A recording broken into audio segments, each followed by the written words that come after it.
Sap laksa. Oh ni hak paling best dia.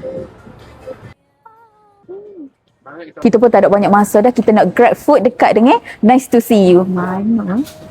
Okay, makanan ready to eat pun ada. Nak ni kau? Ni. Ni ada.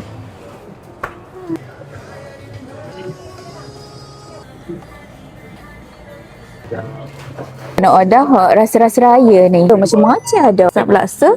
Menu sebenar raya juga ni. Mana balik? Ni ayam popcorn. Makanan dia ke serve panas-panas tapi cepat. Sedap pula tu.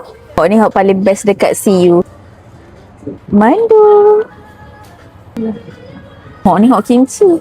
Oh ni roasted bukit. Yang nampak pun sedap dah. Tengok creamy molek. Kena dekat CU Mat ni ke semua sedap-sedap. Bila nak tunggu flight kan, mari je makan sini. Makanan dia cepat dan pantas. Kita grab lepas tu kita go ambil flight je. Sekali ke percuma je. Ada download apps MyNews Malaysia. Spend RM18.88 ni untuk menangi beg eksklusif CU Mat tu dengan duit raya RM888. Umur raya ni sampai 27 Mac je. So cepat-cepat dah. Orang nak pergi Jakarta dah sampai. Bye-bye.